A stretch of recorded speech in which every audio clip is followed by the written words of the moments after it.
Bismillahirrahmanirrahim. Assalamualaikum warahmatullahi wabarakatuh. Selamat datang di praktikum farmasetika yang kedua tentang resep, kopi resep, dan etiket. Yang pertama kita bahas tentang resep dulu, bagian-bagian resep ya. Resep adalah permintaan tertulis dari dokter gigi, dokter hewan kepada apoteker untuk menyediakan dan menyerahkan obat kepada pasien sesuai dengan peraturan perundang-undangan yang berlaku ya. Kemudian bagian-bagiannya ada 4 bagian. Yang pertama inskripsio, mulai dari identitas dokter ya, nama, alamat, nomor SIK, tempat dan tanggal penulisan resep, dan tanda R atau resipi atau ambillah. Ada juga yang mengatakan R ini adalah namanya superskripsio, juga ada ya. Ada juga yang memasukkan ke dalam bagian inskripsio. Kemudian preskripsio, ini salah ya, nggak ada A-nya. Preskripsio ini adalah nama obat, ya, jumlahnya, kekuatannya, kemudian bahan tambahannya, misalkan korigensnya, entah itu korigen saporis, koloris maupun odoris. Kemudian ada juga excipientnya ya, misalkan kayak laktosa, ya, aqua, sirup, dan kemudian ada tulisan cara pembuatannya ya, atau bentuk sediaan yang dikehendaki, misalkan MF Pus, MF Lapusio, dan seterusnya. Kemudian yang ketiga, signatura ya, aturan pakai atau signanya. Kemudian identitas pasien, nama, alamat, umur, berat badan. Kemudian biasanya ditulis pro gitu ya, untuk siapa. Kemudian subskripsio ya, subskripsio itu bagian penutup ya, biasa di setiap akhir R itu ada tanda tangan atau paraf dokter untuk legalitasnya ya. Untuk resep narkotika ini khusus ya, tidak boleh diulang atau ada tulisan neiter ya. Nah, kalau golongan narkotika yang belum ditebus diambil seluruhnya, maka sisa obat dalam kopi resepnya hanya dapat ditebus di apotek yang sama. Misal pasien X datang ke apotek A untuk nebus obat isinya narkotika, tapi nggak diambil semua, dikasihlah si pasiennya kopi resep. Nah, kopi resep itu hanya boleh ditebus lagi di apotek A, ya, nggak boleh di apotek lainnya, nggak bisa. Karena apa? Karena resep aslinya itu disimpan di apotek A, jadi hanya bisa ditebus di apotek yang sama. Kalau obat non narkotika, kopi resepnya bisa ditebus di mana saja ya. Kemudian resep yang diterima oleh apotek harus diperiksa dulu atau istilahnya di screening, apakah asli atau palsu. Kalau asli, apakah telah lengkap bagian-bagiannya ya. Ini contoh resep ya, mulai dari nama, alamat, nomor SIP-nya, sampai dengan tanggal dan tulisan R-nya ada inskripsio ya. Nama obat, kekuatannya ya, kalau yang ini jumlahnya, bahan tambahannya, sampai dengan cara pembuatannya, ini adalah termasuk dalam preskripsio ya.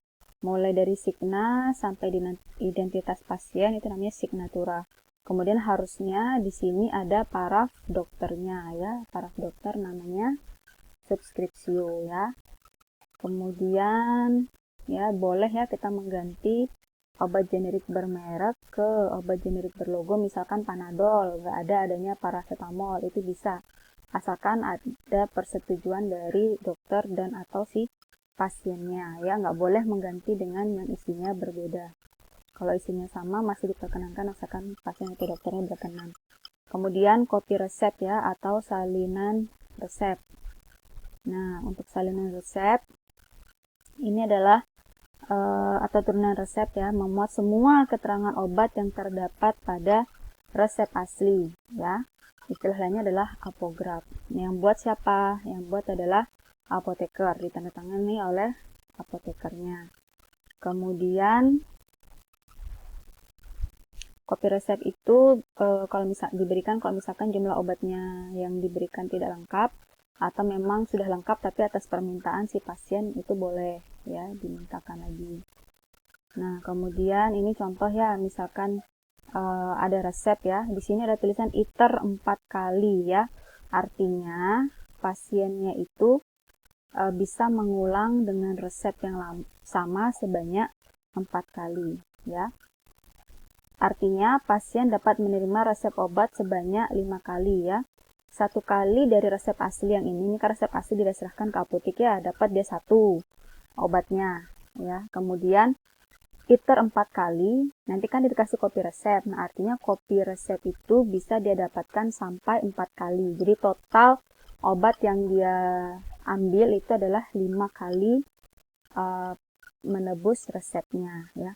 Kalau misalkan di sini iternya iter 1 kali, maka nanti dia dapat menerima obat sebanyak 2 kali. 1 dari resep aslinya, 1 lagi dari kopi resepnya ya. Kalau iternya 2 kali berarti total dia dapatkannya 3. 1 dari resep asli, 2 dari kopi resep atau pengulangannya gitu ya. Cara menuliskan kopi resepnya bagaimana ya? Sama, ditulis persis dengan resepnya dulu ya. Ditulis persis dengan resepnya, iternya jangan lupa ditulis, R-nya dan seterusnya. Nah, nanti kalau dia nebusnya dengan resep asli, maka dituliskannya adalah det orik ya. Kemudian artinya ya, bila obat diserahkan pertama kali, maka dibuat kopi resep yang pertama. Kata iter 4 kali tetap harus ditulis, dan kata detur orik atau detur original atau det orik yang menyatakan obat telah diserahkan sesuai dengan resep aslinya. Udah ditebus 1 kali, berarti kan selanjutnya pasien masih dapat menebus hingga 4 kali, karena iter 4 kalinya belum ditebus ya. Nah, kemudian ceritanya dia ngambil lagi. Ya, ceritanya dia ngambil lagi. Tetap iter 4 kalinya ditulis ya. Maka pada kopi resep ditulisnya det orik plus 1 kali ya, atau det 2 kali, artinya udah sama yang resep aslinya ya, atau det iter 1 kali. Kalau saya pribadi lebih senang menggunakan yang det orik 1 kali atau yang det iter 1 kali. Jadi jelas bahwa dia sudah mengambil pengulangan yang 1 kali ya.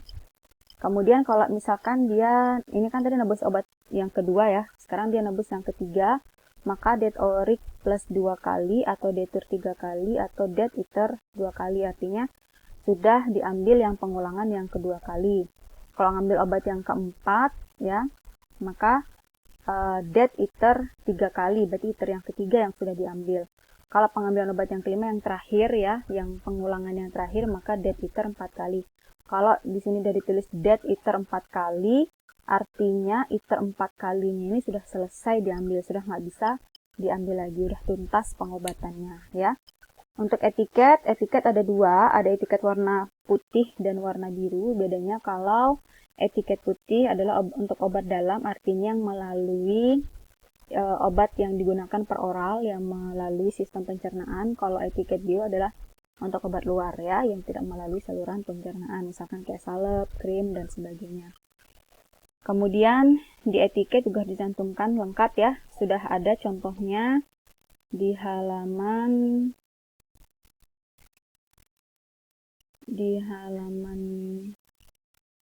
berapa ya?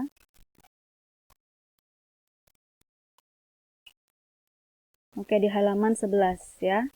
Bisa kalian tuliskan seperti ini ya. Ini contoh ya, kalian bebas. Nanti kalian bikin etiketnya itu terserah, apoteknya nama terserah kalian. Apanya tulis nama kalian sendiri ya. Misalkan namanya kalian siapa, tulis. Kemudian lain-lainnya kalian bisa bikin sama ya. Kalau bisa etiket ini kalian bikin seperti ini, jadi lebih rapi ya. Jangan lupa nomor resepnya nomor berapa ya, nama pasien dan seterusnya. Nomor resep yang kalian layani ya. Maksudnya itu resep keberapa yang kalian layani, bukan nomor resepnya, tapi nomor keberapa yang kalian layani ya. Kemudian diminum berapa kali sehari, 1 sendok teh misalkan sesudah makan, kocok dahulu kalau sirup ya.